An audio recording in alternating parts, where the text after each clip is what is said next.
All right, moving on, guys. From one co-working space to another, we were just in Vancouver, Canada with WorkLab, and now, which I realized I pronounced like in German, Werklab, but it's actually not correct. So WorkLab, and now we are going to move on to London. You might remember Vib because we actually did a live together on our Instagram account this summer. Vib is the co-founder and CEO of Oru Space. And before we invite him on, I just want to say the reason why I invited him today is because to me, it seems that with Oru, as a team, they've really created a beautiful wellness and well-being ecosystem in London, which comprises of a few things, including co-working, well-being, and food. And I'm really excited for him to join us and start talking about it. So let's welcome him. Hello, Vib. Hello, hello. I'm on mute, sorry. Hi, can you hear me okay? Yeah, we hear you perfectly, and we also see you. How are you? Yeah, really good, thank you. Really good. We're sort of presenting today at Kingston University, so I'm doing two presentations and talks in one day today. So Oh wow, busy yeah, I'm day. excited. Yeah. How are you, Pauline? It's I'm great to very be good. speaking to you again. Yeah, I'm really happy to be back with you because I'm a huge fan of Oru in general. I love everything you guys are doing, so I'm quite excited. And I should say congratulations, right? Because you just opened a second space, if I'm not mistaken. That's right. Yeah, we've launched like 5% of our next space. That's a very big building. So we wanted to launch some of it just to get the community to become familiar with what Oru is and provide the opportunity to hot desk at a really high standard that we believe in. And also to bring some of the hospitality that Oru does to the town of Sutton, which is just outside of central London, within the M25. So, that's usually the measure of London versus not London. So, yeah. Before we dive deeper into the story of Oru Space, can I ask you to introduce yourself to the audience? Yeah, of course. So, my name is Vibushan. I am co-founder and CEO of Oru Space. Oru has been in existence for 2.5 years now, and we started 8 days before the pandemic began. So none of it's been easy, but it's been a really wonderful, rewarding process, and we've got a really thriving building in Dulwich. And yeah, we're building and developing and operating our new site in Sutton. And yeah, I struggle to call us a co-working space because almost 40% of our building is used for hospitality, events, and well-being. So yeah, we're all of those three things, which is both a wonderful thing, but also a very complex thing. To have three operational businesses within a building is just the most magical thing. Actually, we enjoy it so much. And yeah, these pictures are nice to look back at. Yeah, I just want to. I took a few pictures out of your website so people get a feeling for what's Oru, and because you were introducing the brand, I wanted people to see already a little bit of a before after, which you guys made. I didn't make that, but I thought it really speaks. Like we say, 1,000 words are worth a picture is worth 1,000 words. I think this speaks wonders in like how much already just with the space, the before after, how much you can add to a neighborhood. So, but before we dive a little bit more, can I ask you also why did you decide as Vib and Paul, the two co-founders, to start Oru Space? I really struggle with this question, to be really honest. I think the main reason is frustration and feeling feeling a disappointment with companies we had worked for before, and but also with frustration with the community serving element. A huge motivation for us is to be purposeful. and we seek that like lots of people do. But for some reason, we sort of give up on working for purposeful companies, and we give up on eating and drinking and exercising at purposeful companies. So we wanted to provide that hub of those three things. And we didn't know what it was going to look like, feel like, but we had a passion. And me and Paula, we're very different people, but we have very similar values. So that has helped us have this shared goal and vision. And could you give us maybe concrete examples on how wellness is integrated at Oru? Of course. So, we're trying to, the reason why wellness exists is in our business is because we practiced it at Second Home. Me and Paul worked for Second Home, a wonderful design-led workspace. And we practiced a meditation on a Friday afternoon. And we'd be working crazy hours there, and we'd be going out at night and come back, and your lifestyle just doesn't quite suit this working hard culture. I mean, just after doing this 20-minute meditation, we found this huge reset on that Friday afternoon, this huge sort of weight lifted off just from 20 minutes of meditation, and it all stemmed from there. And we thought, how can we dial this up? How can we make 2 amazing rooms that are just for wellness, not for anything else? And how do we make it easy for people in the co-working space, which is 250 seats upstairs, to do those classes really easily? And so we also wanted the public to use it. So members get the opportunity to practice wellness very, at a heavily discounted rate. And there's up to 10 classes a day to choose from now. And it's an absolutely thriving part of our business. And yeah, we make it as accessible as possible. Timing is obviously important. And we listen to them. And we also have 4 free classes a week. That's really important for us to allow people to come in and, get familiar with, if you haven't done it before, spending £15 or whatever to do a class is, it's quite a lot of commitment. Mm-hmm. So we see these free classes as it's a nice thing, and we don't mind absorbing the cost of it. We're happy to do that if it makes, and there's people who just come and do the free class, and that's a great thing. It provides a huge help to them. So we love meeting them and talking to them, and yeah, it's great. And what I also love about Oru Space is that you made food a very key component of the overall space story. Why did you want to have food within the whole concept? I think food came from, I think the food element came from myself and my family background. I'm Sri Lankan by origin. And for us, we're like first generation refugees in the UK, and for us to eat out was a huge commitment financially. So often when we did eat out, it might lead to disappointment. We didn't quite know where to go. That was half the problem, but also eating out, it didn't quite, match our standards. And I'm very blessed to have a family and a mum who can cook healthy, tasty food, which is Sri Lankan influenced, if not completely Sri Lankan. And I saw this as like an opportunity as much as anything else to go, okay, can we do this? And Paul was a strict vegetarian, mostly vegan and vegetarian, and he was sure he wanted it to be vegetarian and vegan, and I had to, I fully respected that, and I wanted to adopt that too. And so we actually asked about 5 to 6 restaurant and cafe operators to run it for us in partnership with us.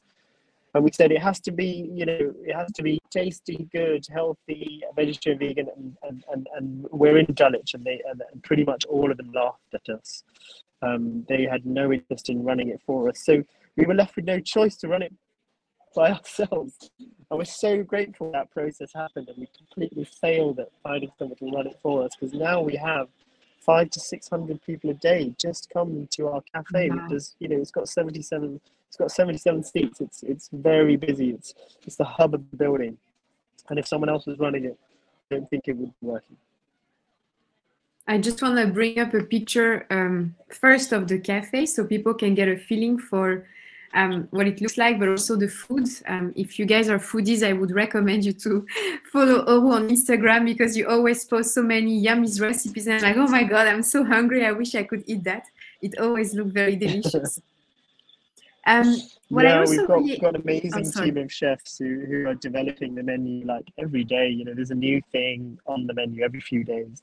So we've got 8 chefs now who are just absolutely incredible. They're very talented people. So very grateful.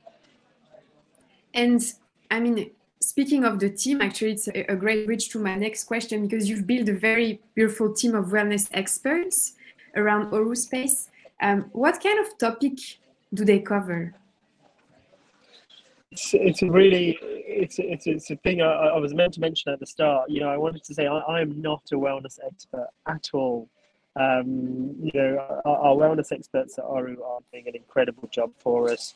We have a brilliant head of wellness, Miriam, and we've got a whole team, Chloe, Dom, Alex, who all support this industry and our approach to wellness. You know, they're doing you know, all the heavy lifting, you know, the curating of classes, the vetting of teachers, the improvement of classes, you know, making sure the space is of high quality. And, you know, we run about 15 different types of classes. So there's a huge variety to cater for. They're all, you know, a lot of them are different length in times, and a lot of them are different times a day. So it's a lot of work to run these 2 wellness studios. And yeah, I'm not sure if I'm answering your question, Pauline. No, you are. Yeah, great. Yeah. So yeah, you know, they're looking after a lot of those things, and I just help them do that. And what I also really appreciate about Oru as a space is that you use it similar to Christina that was with us before. You use it a lot as an educational space, a place where people can learn about wellness. Like I was browsing through your website and I saw that you guys organize also quite a few workshops. Can you talk about those? Why did you decide to have this educational component? Yeah, because a class, I believe, a class is about regularity. It's about getting in, getting what you want and leaving.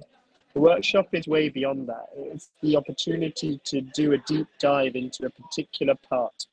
You know, I went to a breathwork workshop yesterday evening by a gentleman called Stephen Ebbers, and he did an amazing workshop, which I'd never been to, but, you know, that was 2 hours, and 2 hours allows you to spend some time getting familiar with the place, the people you're doing it with, and it's much more of a community feel to a workshop, simply because of time, but also because you're doing more exploring and you're going beyond what a short, sharp class does to you. And another thing I wanted to discuss with you, and I loved that you said earlier that you're not a wellness expert, or because it really shows, again, with the session we are having today, that anybody who is interested to integrating wellness and well-being in their co-working space can do it. So thanks for being like open on saying it. I think it's important to remind people. How is your community responding to all the wellness they get access to? Sorry, I missed the last couple of words you said, Pauline. Apologies. Oh, sorry. I was wondering, how is the community responding to the wellness programming you guys put together? I think really positively. You know, I'm not going to lie and say all positive. We made this decision to move the wellness studio out of one room and make it 2 studios. And the reaction to that was really negative. A lot of people were like, what are you doing? You know, that was our studio. We love that studio. We love that location.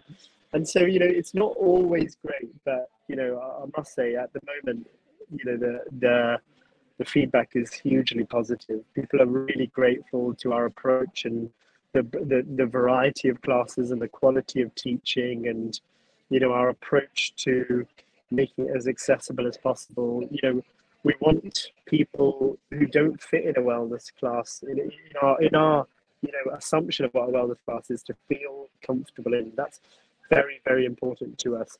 Myself included, I'd go to yoga classes and not feel terribly comfortable in our own building, and it was a great challenge. And so we're working very hard on these things all the time at home. And I think we have like 50 to 60 people who have unlimited memberships at Oru now. And I think that's a good indicator that people love this brand and love what we do. So yeah, I'm just like very grateful to be able to provide something that people feel is good value. And what are the hottest classes at the moment at Oru Space? What are people asking or showing up the most for? So do you know what? We just put on a hatha yoga class recently with Sunny, and that had filled up. Like on day one, it was completely full. When you launch a new class and it fills up, the moment you launch it, that's there's no greater feeling than that, because obviously the community has taken to that. They approve the teachers, and it's a wonderful thing. So hatha's, a lot of these classes aren't a new trend. I'd say something like, which isn't too common, that we run extremely well at Oru, is Mysore. It's actually the practice that I do at Oru, and it's a type of Ashtanga, and it's something that it's not a led class. You do it at your own pace, and we've got two amazing instructors in Tom Norrington and Emma Burton and they walk around the class and they teach you the next sequence, and you do it at your own pace. And there's no music, so it's quite an amazing class. Everyone is doing and concentrating on different parts of the sequence, and it's really wonderful. So that runs 4 days a week at Oru, 4 mornings a week, and you just drop in whatever time you want, which I just think it's really amazing. And could you talk to us about the new space? So earlier in your introduction, you said you guys are 30% of it is open. So what will the full new space comprise of? What will it offer? Yeah, sure. So only 5% is open, actually. Oh, 5. Sorry, I heard 30. Sorry. That's okay. So it's 40,000 square feet. So it's a very large building. So there will be space for a nursery for up to 40 children. There will be a 200-person cafe restaurant. There will be a 200-person event space with tiered seating. There'll be space for 600 co-workers. And wellness is going to be actually the most exciting part of this project. We're going to have 2 amazing yoga studios like we do at Dulwich, but we're also going to have a spa with cold water therapies as part of the wellness offering. So we're going to go way beyond what we're currently doing at Dulwich and offer the spa as part of packages and part of the process with cold water plunge and things like that. So we're very excited. We're just designing that now. We're hoping all of that will complete in 6 months' time. Wow. And what would you say has been your biggest learning out of bringing to life Oru? The biggest learning, there's been so many learnings. I think I'd probably say the same thing I said the last time we talked, actually, is that when you're building something, you don't have to have all the answers at the beginning. I think it's very important that you work with your team and your network and your community to build what the community wants and what they want. Like, that involves listening to yourself a little bit less and listening to exactly what you think your company should do a little bit less, and then focusing on what the community needs a bit more. You have a question from Sharon in Manchester, who is asking, have you seen more people seek out wellness co-working spaces?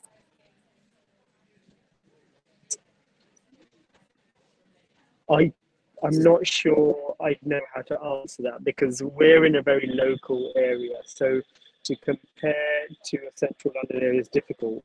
I think wellness uptake has gone up, but a lot of studios are struggling.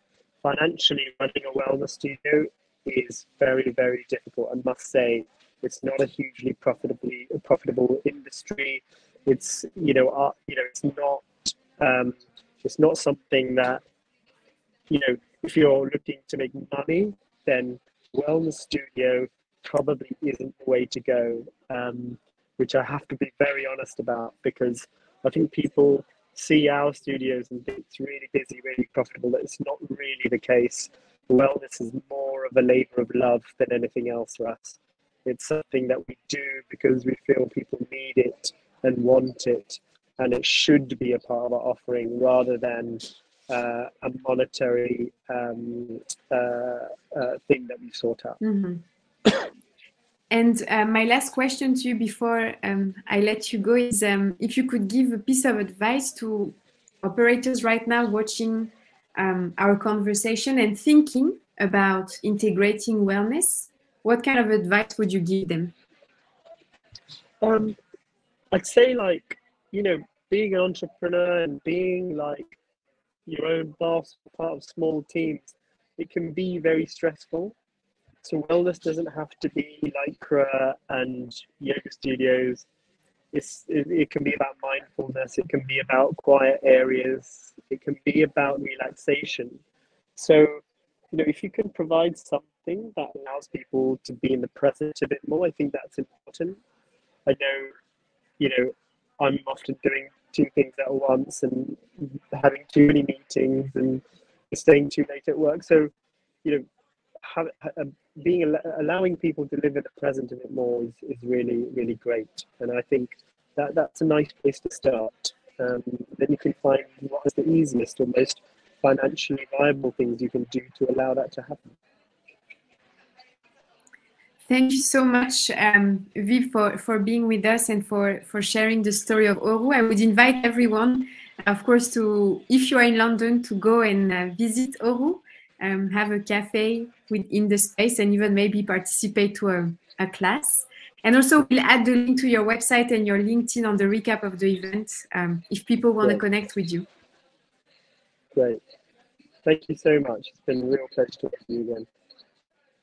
Yeah, thank you, and all the best with the upcoming presentation you have then. Thanks. See you later. See you, Viv.